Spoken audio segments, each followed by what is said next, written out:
This skip coming to you live, straight out of Real 6 Aquatic Kennels. Making this video by special request. Quite a few of you guys have requested for me to elaborate a little bit more on the description and the difference between the Midas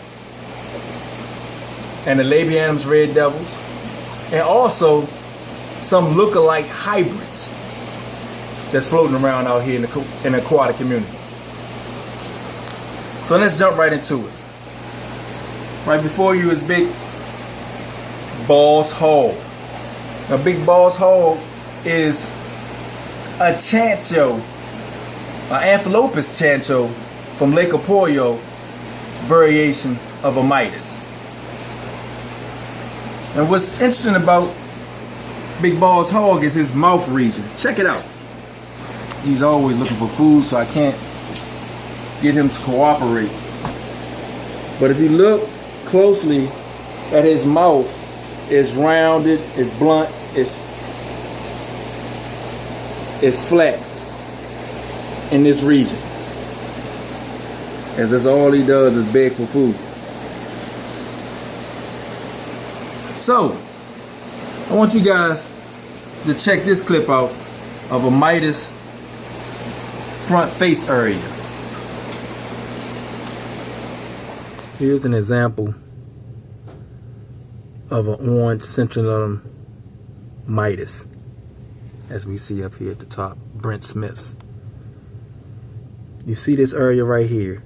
It curves, it goes up like a mountain peak, thick, then curves downward, slopes down, and it thinnens up here in this area. And the bottom lip is round all the way. That's what I mean. This is a pure Midas.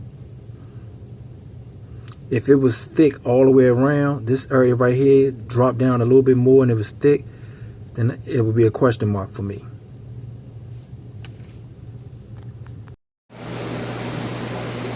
Check out this hybrid replica front face area. And remember, people, the devil is in the details. You have to understand, when you hybridize different species, they're going to take genetic traits from the species that you hybridize them with. So they may appear to look very similar, but there are clues that you can find by paying close attention and researching the research that you do. Here's an example of what I would say a good replica of a pure Midas, but it's not quite convincing enough for me. I feel that this is not a pure Midas, and I'll tell you why. Look at the lip region. It does have the curvature on the side, but it doesn't curve down slow on an incline or decline and then come back up. It curves and then it stays all the way around. See that? This area right here in the middle, the small, is too thick, too round for me to be a pure Midas.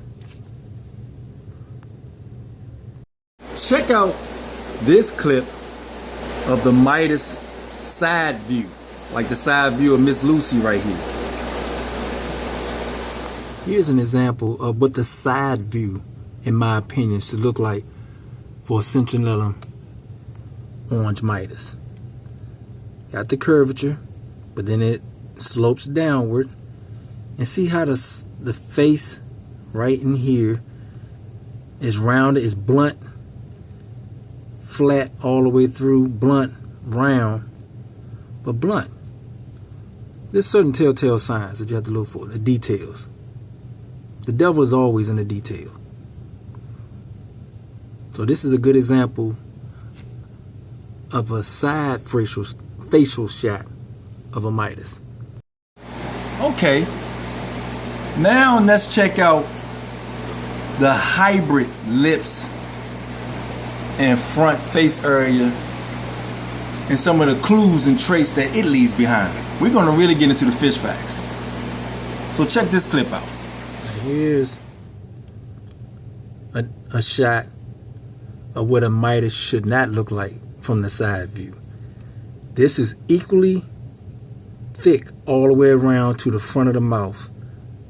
It has a little nutcracker shape between the top and bottom lip. It's too thick. The lips are too full to be a pure-blooded Midas or Citrinellum pure Midas. And in fact, the coloration and the scales on this fish leads me to believe it's a hybrid altogether. It's not even a hybrid between a Midas and a Labianus red devil. This is some type of Flowerhorn variation, in my opinion. Like most of the fish throughout this one. That has a flat face, but the scales are off. Too big, too rounded. Eyes a little too big between the head and the mouth. This would be some type of Flowerhorn. But it can easily fool the average person into thinking that it's a Midas. These are all Flowerhorns. Here's another. This fish is a little suspect. The body, the head is small. Now the mouth kind of has that curvature. It truly does. But you have to also understand, look at the eyes. It's just off. The coloration, the scales, everything is just a little off. When in doubt, people, lean on the side of caution. My cautionary instincts would tell me not to buy this fish or purchase it if I was looking for a pure Midas, because it's a little too off. The knuckle hump is different from most Midas. It has the lips, but you got to remember, hybrids are created to look similar to the fish that has been hybridized from. They have some of the same traits, so don't let this fool you. Now check out the Midas skull cavity.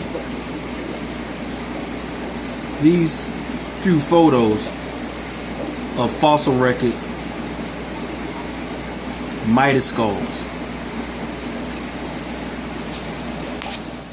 Here's a skull cavity of a regular Amphilophus Citrinellum or Midas.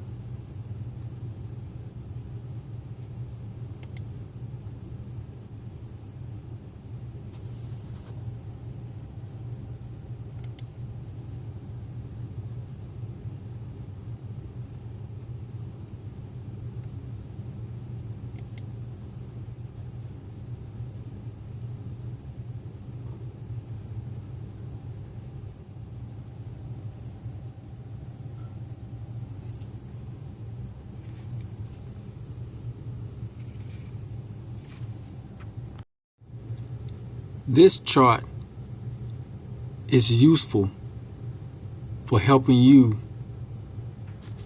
figure out whether or not you have a Labianus red devil or Midas. But when it comes down to hybrids that are created to look like Midas, it's pretty much useless. So, before I end this video, we're going to take a look at some hybrid Flowerhorns or hybrids in general that look very similar to Amphilophus Midas species in the Midas species complex. Check this guy out, for example. This is a Flowerhorn. It's a hybrid between a Midas and a Viha. Check out the mouth region. Very similar to the Midas species. As you can see, what we went over. As I pull out the pointer. The curvature, the thickness, the down slope, the thin round lips, the blunt face in general. Very similar to a Midas. But you have to weigh on caution when you look at a fish like this. You got to look at the overall body build, the distance between the eyes, head, gill plates, mouth area is off. The coloration is off. The scale placement is off. For the average person, they probably couldn't tell that this is a VHA hybrid with a Midas. Let's check out another one. Here's another one that's a little more obvious. The color is just too off. The scales are shallow. The brightness of the coloration is just off completely. But look at that mouth region. Looks very similar to the Midas, but look at the eyes. It's just not adding up. And these type of fish can be very confusing to the average hobbyist. Here's another one. This we're on the side of caution, ladies and gentlemen. That's all I have to say. Or call someone who have an eye for this type of stuff, that's been around a hobby for a long period of time. I mentioned to you guys before about that Native American Indian that can track almost any type of animal through a forest here in North America, just by looking at the telltale signs and details on the forest floor, such as hair left on a twig or a twig broken, certain footprints, the dung that's left on the ground. He knows the difference between buffalo dung, deer poop, moose poop. Those are the type of details that you have to get from a person like myself. I'm an expert researcher. So now we can end this video. Now back to where we started. I hope you guys enjoyed this video. I try to make it as short as possible on this particular topic.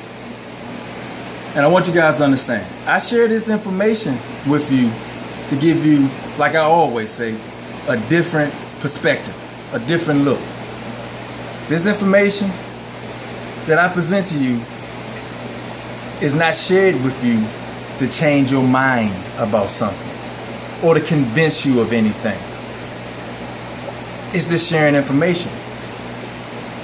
Now, I do research by trade. I get paid top dollar to do research. That is a part of my job description. I have certificates in my office, in my house, that I had to complete, and I have to complete every year to do what I do for a living. I also do record keeping as well. I can't go into detail about my job or where I work because it's against my firm policy to share that type of information on the internet. But I can tell you this, I'm damn good at it. So with that said, hope you enjoyed this video. I hope some of you guys learned something from it. This Skip, I'm out.